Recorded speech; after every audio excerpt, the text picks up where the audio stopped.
views expressed on this broadcast of Step by Step Towards Emotional Sobriety with Dr. Alan Berger do not necessarily reflect those of Take 12 Radio, KHLT Recovery Broadcasting, or our affiliates. Take 12 Radio and KHLT Recovery Broadcasting are not affiliated with any particular 12-step fellowship.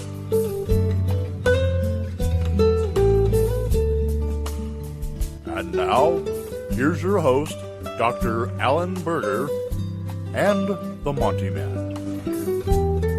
And welcome, friends and family, those of you in recovery, those of you who are advocates of, and perhaps even a few of you who should be. Welcome to another fine broadcast of Step by Step Towards Emotional Sobriety with myself, and of course, the hipster of hip, the swagger of swag, the official ESG of Recovery Radio. That stands for Emotional Sobriety Guru, in case you didn't know. Dr. Alan Berger. Hey, Dr. Berger, how you doing, my friend? Monty, you've got way too much time on your hands. I've been told that. I've been told that. You should listen to the trivia that we do on Wednesday's show. You'll know I have way too much time on my hands. Oh my gosh. Well, hey, listen. So once again, and we can pretty much be assured of this, listeners. When we talk to our friend Dr. Alan Berger, he is either at the beginnings of, in the midst of, or getting ready to depart from some form of recovery work, and most recently at either Hazelden or at the Betty Ford Center. And once again, we're talking to him while he's on the road. How often do you get home? Well, it's pretty misleading. It's somehow when our radio show falls, I just so happen to be out here at Rancho Mirage, the Betty Ford Center. We've done several of our shows recently, and look, the exciting thing about doing that is that I get to invite some great guests on the show that are out here. Yes. Tonight is no exception to that, Monty. I'm just really excited that we are joined by Bob Newton. Bob is one of the directors out at the Betty Ford Center. I'll let him tell you about himself in a minute here, but you know, it's just great to be out here with the folks at the Betty Ford Center because, you know, we're doing some training. It's a great training. The staff is really taking to it and really, you know, taking the things that we're talking about and using them in their groups with patients, and it just does my heart good to see that I'm making a bit of a difference out here. You bet, and that's so wonderful. There's so many wonderful people out there doing so much for the recovery community. So Bob Newton is our guest with you this week or on this show, and so Bob, you said Bob is the director of residential day treatment at Betty Ford. Let's introduce him. Hey, Bob, Why don't you say hi to our listeners and tell them a little bit about yourself and what you do over at the center? Well, thank you, Alan and Monty. It's great to be here on your radio show. And as Alan mentioned, we did have another great session with Dr. Berger today on emotional sobriety for our staff, and we deeply appreciate every time Alan comes out here. I've been with the Betty Ford Center about 13 years, and I'm currently the director of residential day treatment. And I've worked in the field since about 1986 for a variety of other facilities, but as I said, I've been here for about the last 13 years, and very happy with our progress here at the Betty Ford Center, integrating with Hazelden Treatment Center from Minnesota, and we got a lot going on and trying to help patients get well, stay in recovery. My path to recovery, I was an NFL player for 11 years with the Chicago Bears and the Seattle Seahawks after a collegiate career at the University of Nebraska, and I was released from the Seahawks in September of 1982. In July 12th of 1983, I entered a treatment center in Monroe, Washington, diagnosed as a late-stage alcoholic drug addict at age 33. And thankfully, Alan and I were a red flag, the lights came on when I was in treatment.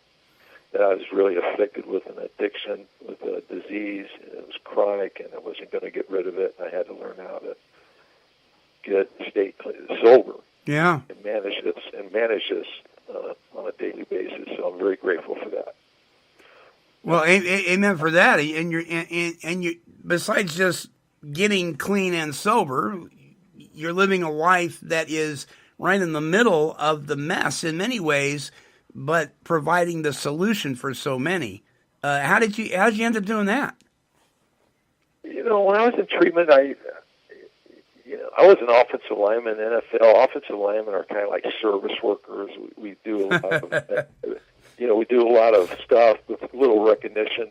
And in fact, the only time my name was called on the loudspeakers when I got caught for holding or I was offside. So, it was that's so the notoriety was. When I was in treatment, that just some passions kind of initiated that I wanted to. Because I felt so happy, I found a solution. I just kind of wanted to pass on. It just ignited a little fire like that, and then I eventually went to school and got my credentials and started on the path officially. Yeah, yeah, and so you worked in the field for a long time. 13 years at Betty Ford, and we know that there's some things going on at Betty Ford that you've been a part of. As far as I don't want to use the word fixing any problems, but you've actually enhanced what was already there. True? I missed that question a little bit, Monty. Yeah, what he's saying? The air conditioner just came on in our room. We're dying out here in the desert. Yeah. Oh, okay. We're in a sweat lodge. Right. But what he said, Bob, is that he wanted to talk to you a little bit about the changes you've made over in RDT and the quality of that program now. And because since I've been here, I've seen you really, really improve things, and you've just got a great process going with the counselors and with the patients. And so Monty was saying, what's some of your philosophy over there, and how did you do that? Well, thanks, Alan.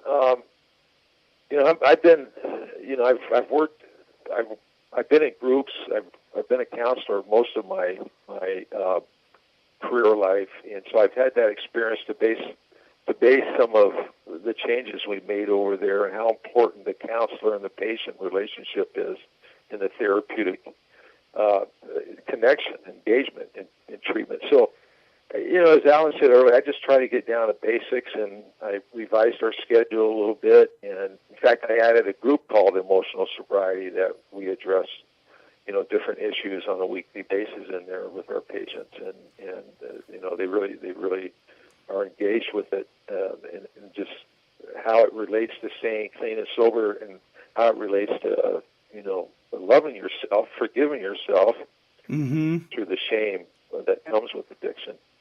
And I got a great staff there. They've been very willing, and I've known a lot of them for a long time, so they've all stepped up to the plate, and they've all been very willing to follow and have some willingness to make the changes that we made. And so we got a good foundation and platform there. And, one thing I really like doing is when I do exit interviews with the patients, and, the patients are telling me, that they've had a really valuable experience, and that makes it all worthwhile. Yeah. All of them, but a lot of them. The disease is still very present, in as you know, in our communities, and we see patients still struggling with accepting their addiction and doing something about it. So we just try real hard to work with them, educate them, and work with them in groups to bring them along. It's a process for sure. Well, I'm so glad to hear that. We've actually been doing on our Wednesday show, which is a real faith-based focused show. We've been doing a whole thing on guilt and shame, and this last week we covered shame. And Bob, I just finished reading a book called Grace to Shame by John A. Forrester, and one of the things he says was guilt seeks forgiveness, but shame seeks acceptance. And, and Dr. Berger knows this because we've talked at length about Here I grew up in a family that was very functional, very healthy. Everybody did all the right things. I went to Bible college and seminary and had straight A's and was active. I'm an Eagle Scout and and all that stuff that's gone right. Can you imagine? And I didn't even realize this. But can you imagine the amount of shame-based language I told myself? Something's got to be wrong with me, right? Because everything else was right. Sure. Yeah. Sure. And that's a big deal with people in recovery, is it not? Oh, yeah. I think that's, most patients either they come in with a lot of shame or they come in with shamelessness, where they're covering it up with arrogance and grandiosity and so forth. So yeah. But it's still, this comes from the same problem. Right. Well, congratulations on the work you're doing, and thank you so much for what you're doing. The kind of work that you do, Dr. Berger does, and many others, is many times goes without the appropriate appreciation. So we want to make sure that we let our listeners know how much we appreciate what you're doing, Bob. Well, and let me acknowledge this, too, Monty, is that Bob has started one of the first emotional sobriety groups in treatment. I mean, he really has. I mean, I've been doing this for a while, and the Hazleton Betty Ford Center is one of the first facilities to really dedicate a whole group to this issue of emotional sobriety. And kudos for them, man, because it's just going to increase the quality of care. Yeah. Good. Amazing. Yeah, I mean, Alan's been out here for about 9 months now, pretty on a monthly basis. So our staff has been through some very, very excellent training, and if we can't teach patients on how to, forgive themselves and work through their issues and so forth, the dry drunk syndrome is the reality. This emotional sobriety is so critical that so they can have some contentment and peace in their life and like themselves. You bet. Well, right on. Good stuff. Great stuff. Well, thank you for joining us for this show. Bob Newton, Director of Residential Day Treatment at Betty Ford in Rancho Mirage. Is it Mirage or Mirage? Mirage at Rancho Mirage, California. All right. So, Dr. Berger, what's the next smart thing?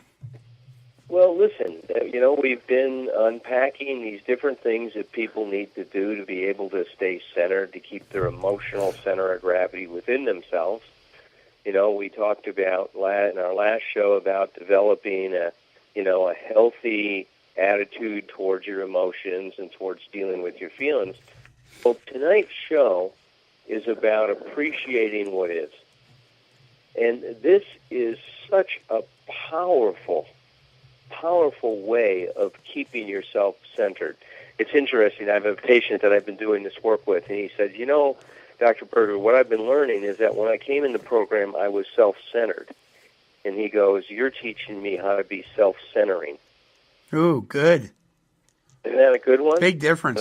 Yeah. That he's learning how to center himself so that he can take care of himself, like Bob said, to deal with some of these emotions that knock us off balance, and to find a way to recover our balance. It's interesting. I often use the analogy, and Bob would be able to speak to this as an offensive lineman, is if he doesn't have his balance, if his emotional or his physical center of gravity is not well over his feet, he's going to be knocked on his can out there on the field. A defensive player is going to knock him all over. But if he keeps his center of gravity, then he's able to do his job on the field. Right, Bob? And you guys practice that a lot, I'm sure, is how to keep that physical center of gravity. Well, nobody's taught us how to keep our emotional center of gravity. How do you do that? How do I keep myself firmly planted over my feet, keep myself grounded so I'm not easily knocked off balance? I mean, we can all be knocked off balance, as good as Bob was, and he's, one of gotten many awards as an offensive lineman. In college, you're in the Hall of Fame, aren't you now, Bob? Yeah, the Nebraska Hall of Fame. Hall of Fame. So, I mean, you got to be quite a player because Nebraska's put out a few good football teams in the days, right? And will continue to do. So, he knew about that, and he knew, but as good as he was, he could get knocked off balance too. So what we're saying, Monty, is that we're not trying to tell people that you're going to do this perfectly. And once you learn this stuff, that you're not going to run into something that's going to knock you off balance. That's going to happen. But what we want people to do is learn how to recover their balance as soon as possible. Yeah. If they can learn how to recover their balance, then they develop what we call as resilience. And resilience is your ability to go ahead and get knocked off balance and then as quickly as possible recover your emotional center of gravity so that you're back in balance. And this appreciating what is really what that's all about, Monty, is people need to be able to look at a situation and not have the reaction like, I wish this wasn't happening to me. Yeah. This shouldn't be going on. Why me kind of stuff, and starting to have a pity party. Pity parties are dangerous for us, man. I mean, so gaining what is the way I do it, is to say that, look, what's happening is happening, and my job is to see how I can best respond to this situation. And later on in the show, I'll give you an example of a situation that my wife and I confronted when we were doing some genetic testing with our daughter, who was going to be coming in the world, and some news that we had to deal with. But before I do that, do we need to take a break, Monty? Are we close to that? We're about there. So let's go ahead and do that, folks. You don't want to go away.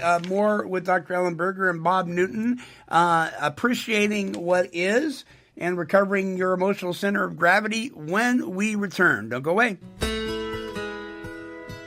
When it comes to drug and alcohol treatment, all of us here at Take 12 Radio understand how overwhelming it is to find the right facility for you and your loved one. The internet alone is flooded with drug and alcohol treatment centers claiming to be the one that can help achieve a life of abundance free from addiction. How can one possibly know which one to choose? Well, when you call Broad Highway Recovery for a drug and alcohol treatment referral, you will immediately know that the person who answers the phone is very passionate about making sure they recommend the best facility for the individual that's in need. They will narrow your search down to 3 drug rehab facilities based on the information that you provide.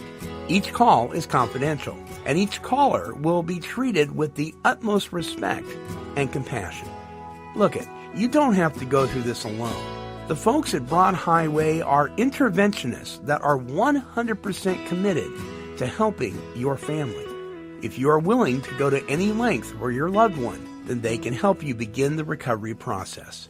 Please call them today and take the first step towards a new and bright future on the Broad Highway of recovery from alcohol and drug addiction.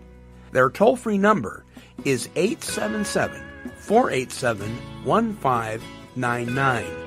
That's 877-487-1599. Visit their website at broadhighwayrecovery.com. Hi, this is Laura C., and you've tuned in to Take12Radio.com on your internet dial, the home of recovery, talk radio, and positive music. All right, and welcome back, and thank you for joining us here on Step by Step Towards Emotional Sobriety with Dr. Alan Berger. Our special guest during this show is Betty Ford's own Bob Newton, Director of Residential Day Treatment at Betty Ford in Rancho Mirage, California. And we're talking about appreciating what is. So, Dr. Berger, let's pick up where we left off. Well, I'll say a few things about it, and then I'll let Bob, share whatever thoughts he has about, not just on this topic about what is, but whatever his thoughts are on emotional sobriety.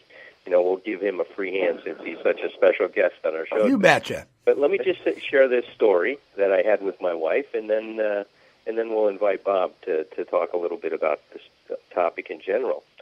So my wife and I, my daughter now is 14 months.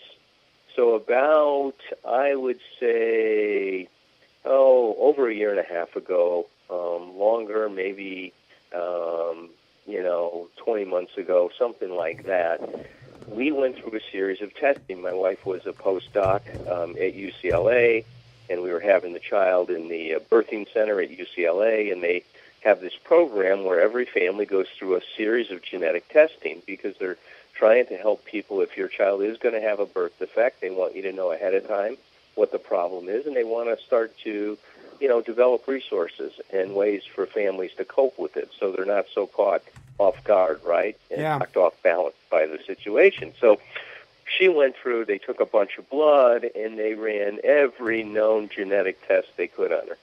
And, we expected that she was going to be fine and nothing was going to come back. Well, we go to the, pre-pregnancy exam one day, and she is told, you have a gene for this disease that if your daughter ends up having it, and she will have a much higher chance of getting it if your husband has the same, recessive gene, that she's probably, if she gets the worst case, she'll live 1.5 years.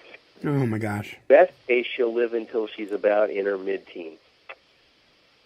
Wow. Well, you can imagine what that did to her, Monty. Knocked her off balance. I mean, she's crying. I had left because the nurses hadn't seen the results. They talked to her about it afterwards. She called me. I turned around, obviously went back to the hospital, and we sat there, and she started to go into what this thing meant and what it was about. And before you know it, we're sitting there, and we're both crying because now I've got to take the test. And if I'm positive, my little girl, Maddie, would have had over a 25% chance of having this illness. That's pretty high, man. Yeah.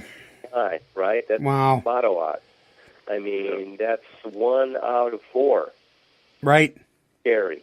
Right. It's scary. So I give my blood, and it's going to take 3 to 4 weeks before we find out. Oh, my word. Testing is that involved.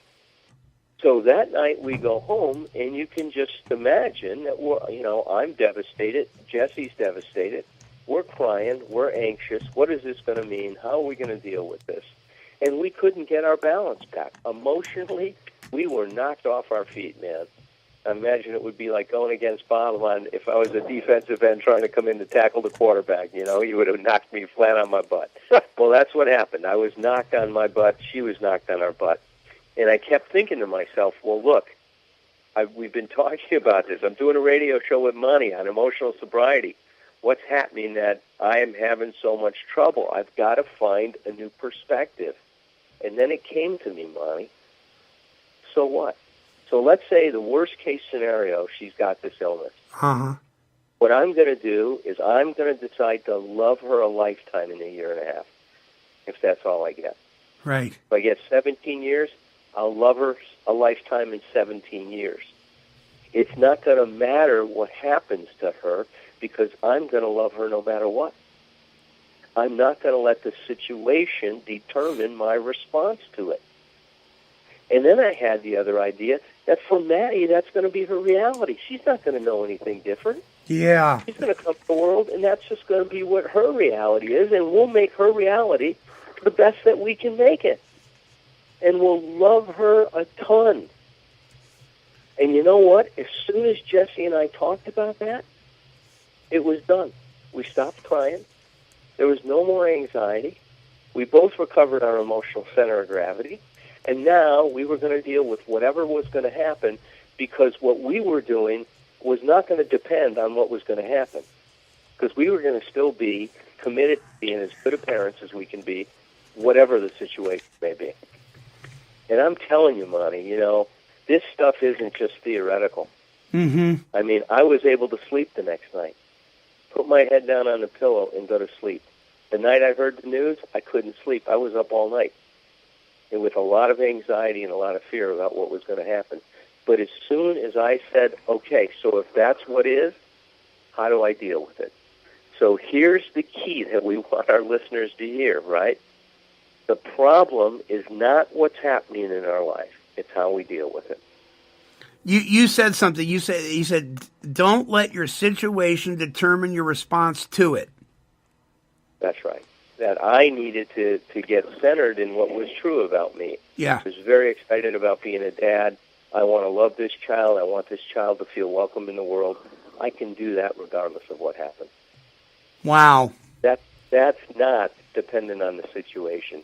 That's dependent on my heart, on my, relationship with that child, on my spirit, on my attitude. And I'm telling you, man, that's what I'm saying. This is not theoretical stuff. Right, If you do that, you center yourself, you can deal with anything, and that's the promise Bill gives us.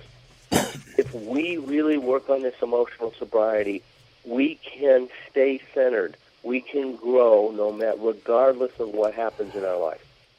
And it doesn't mean that it doesn't hurt. It doesn't mean that it doesn't sting. It means, like I said, I was knocked off balance. You bet. We found a way to recover our balance. But look, the good news is freedom is possible. Yeah.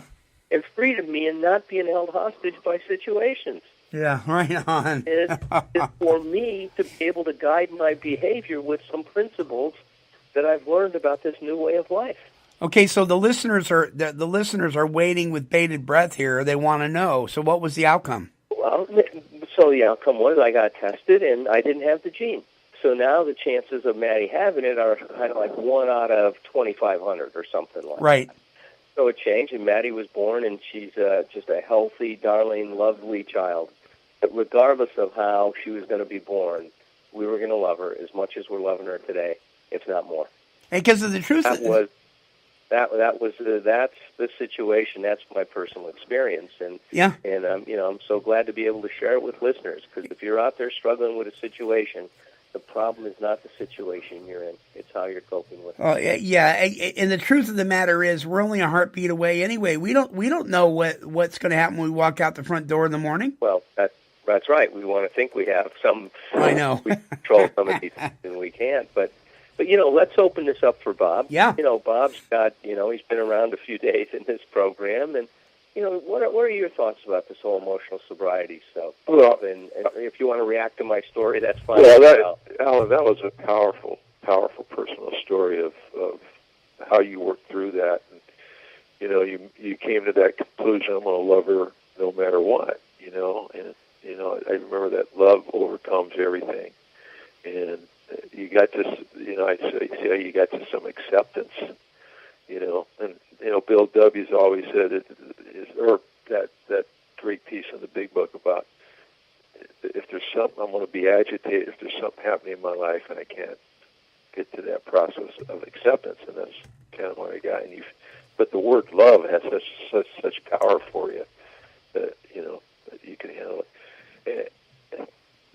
For me, it's just I've always had gratitude, and an attitude of gratitude for my opportunity to get sober, and to stay sober. Because I know a lot of people out there, it doesn't, they miss something or they don't take it serious enough. But so that's how I see that piece is just gratitude. And someone gave a lecture when I was in treatment, and he said, you don't see people relapse when they got a lot of gratitude, usually, And so that's a powerful word in my recovery capital that I like to use, because we heard a great session a month or two ago from Alan on recovery capital and just things that the value of our recovery, and when we are having these things and we get knocked off balance, we can go to our recovery capital to get us back.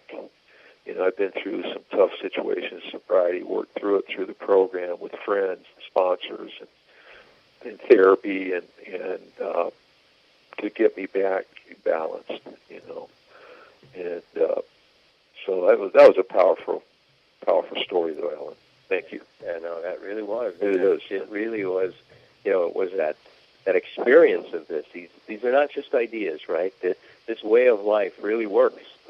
When we plug it in and we start to discover these new possibilities, like, you and I know, that would have never been on the horizon. If I was drinking and using, what would my response have been to that? Where would you have found me that night? I'd be out, right? I'd be out drunk, out of my mind. That'd be how I'd cope with it, is to not cope with it. I mean, that's what I would be doing. I'd be running away, trying to avoid the feelings I was having. And what we're learning now in this program, which I'm so grateful for, and that's a wonderful word, Bob, because gratitude is another way to center yourself, isn't it? instead of looking at what isn't, right, is looking at what is. What do we have here? And no matter what's happening in this situation, even in the darkest moments, there's something to be grateful for. Mm-hmm. And this is a piece of work I do with patients, because it's funny that you bring this up, because if I'm working with resentment, the first thing I'll say to somebody is, all right, so say to that person what you resent. So they'll say, all right, well, I resent you for not, recognizing my birthday. And then I say, all right, well, now let's reveal what the demand is behind a resentment, because there's always a demand behind every one of our resentments. So then they say, well, I demand that you make everything that goes on in my life the most important thing for you. And that's then the other person laughs at it like that. Yeah. And the third, in terms of really being able to resolve the resentment, is to say what you appreciate about what the person didn't do that helped you grow up. So that is to say that, look, even though you didn't recognize my birthday, it helps me realize that it's really important to me, and that there's going to be things that happen in our relationship, and what you do or don't do isn't the issue. It's how we deal with it with each other. So you're giving me an opportunity to practice some forgiveness here. And see, and when we use that formula to deal with a resentment, the gratitude is what really integrates the experience, right? It gives us that chance to really put things together in a different way. So I'm so glad you mentioned that, because we haven't talked enough about that, have we, Monty? No. I told you how grateful I am for you lately, Monty.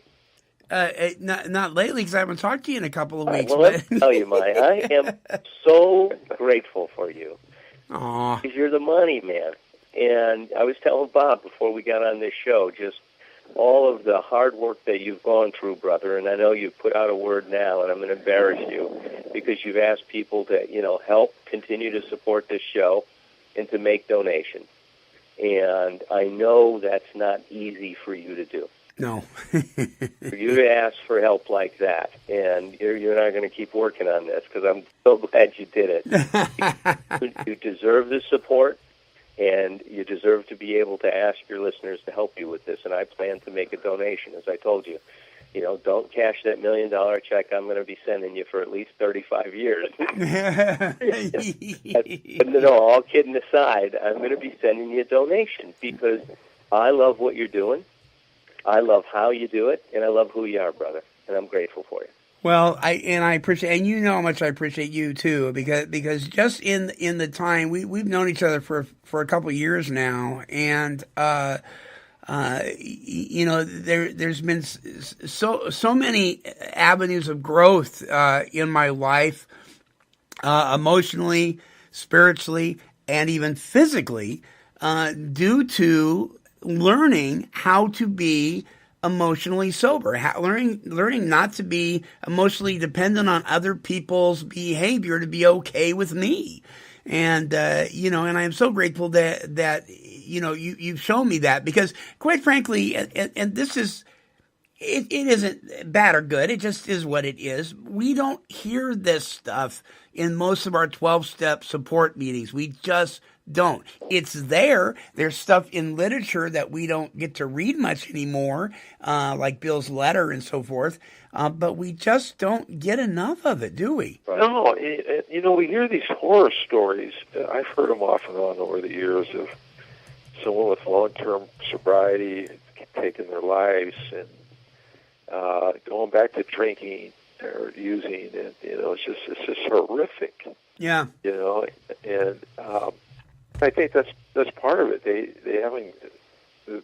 haven't worked through some of the core issues that have been bothering them for years, uh-huh. And in learning how to do that, or having the support around them to do it, or having the courage to ask for help, and but that's scary, but I think that's part of that process. This dry drunk is a real deal. My sponsor Tom has been on the board of directors with NA, has been a trustee with NA for a long time, and one of the things that he said when they did a survey is that when long timers go out, they often commit suicide. They don't come back. Yeah. Because of all these issues we're talking about, is that somehow they feel so much shame, right, about the fact, God, I had all this time and I lost it. How am I ever going to feel good about myself again?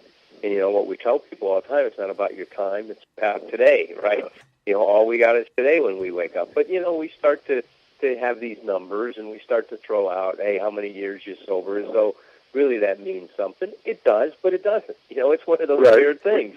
Right. It means something, but it really doesn't mean anything. Right. All that's important is what you have right now, right? Not what you had yesterday. That's great, but if you don't have it today, it's meaningless. It's that kind of a weird thing.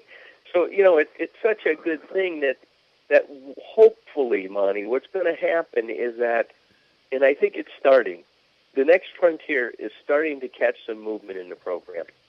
I hope I've had a little bit to do with it. Mm-hmm. I think a lot of people are rediscovering Bill's letter from 1956 and really starting to unpack that.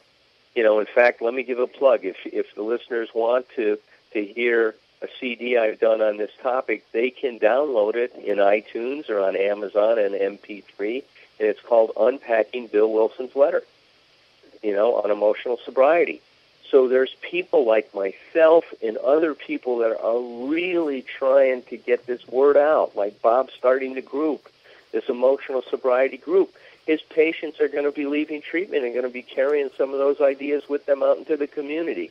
Well, look, that's how we create a change. What Bob's doing, what you and I are doing on this show, those are the things that start to make a difference. And I'm excited about it because I think it's really going to add to the quality of people's recovery. Well, I'm glad patients, we're teaching patients there's a difference about sobriety and just not drinking and using, and by teaching them that, have a real quality sobriety in their life that they can, cherish and keep working on, versus just, putting the plug in the jug and going to meetings but still angry, resentful, and controlling. And so...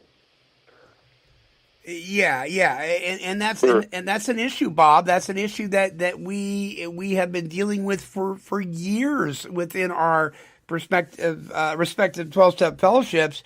Is we've become so meeting dependent, so sponsor dependent, and even step dependent that we forget what the steps and the program are trying to show us. That we miss the boat. Yeah, it's about living, right? It's about, because we see that. And look, and I was guilty about this at a time. I'd sound great in a meeting. You bet. Go out, and I would act so shitty in my relationship. I would do all the opposite stuff that I said I was doing so great in a meeting. And it's back to that thing about practicing these principles in all our affairs. That's what emotional sobriety. If you practice these principles in all your affairs, you're going to have emotional sobriety. That's right. Yeah, that's right. That reminds me. I know when I first got in the program, I'd be in a meeting, and this old timer would say, if you want what I got, and I'm saying, nope, not right now. So I just see on my path right now. That's right, man. Because I could tell they were just so unhappy, miserable. Yeah. I often wonder. I often wonder was one of these really grumpy guys that says, shut up and sit down. You have nothing to say. I'm like, what are you afraid to hear? Right. I love all those people that I knew in early sobriety, and I think about them. But it was just. But I think Alan's. Hopefully, this is a new frontier that we can get to and sustain.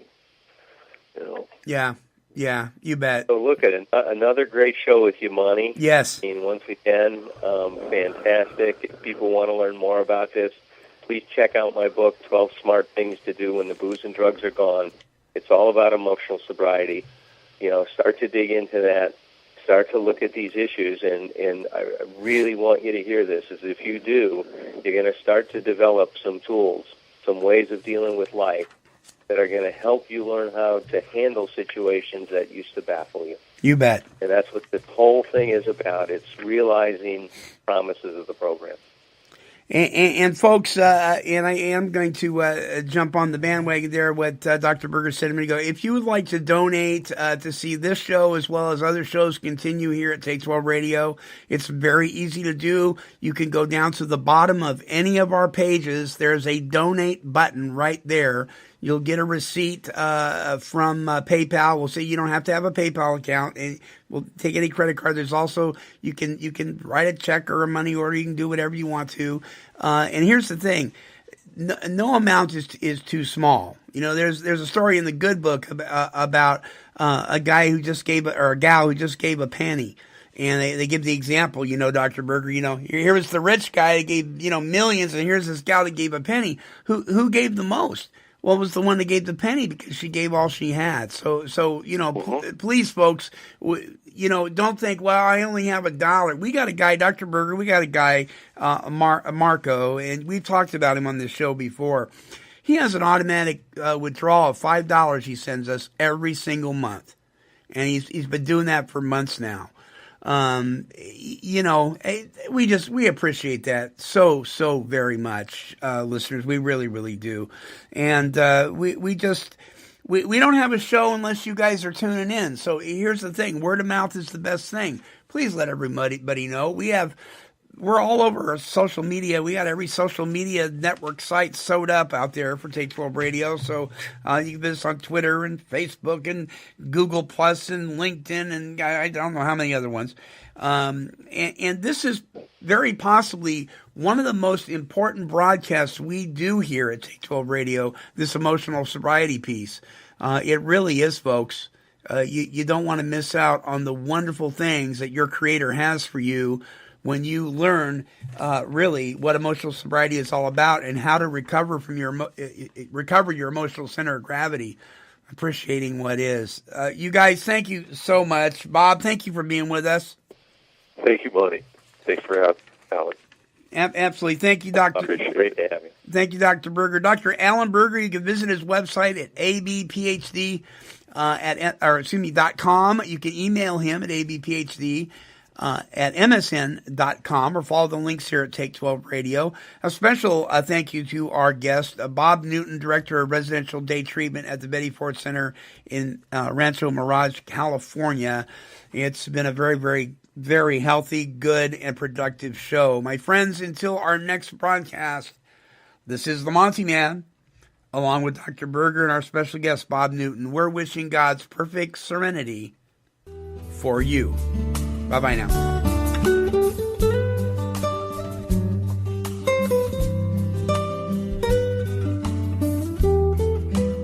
This has been a broadcast of KHLT Recovery Broadcasting.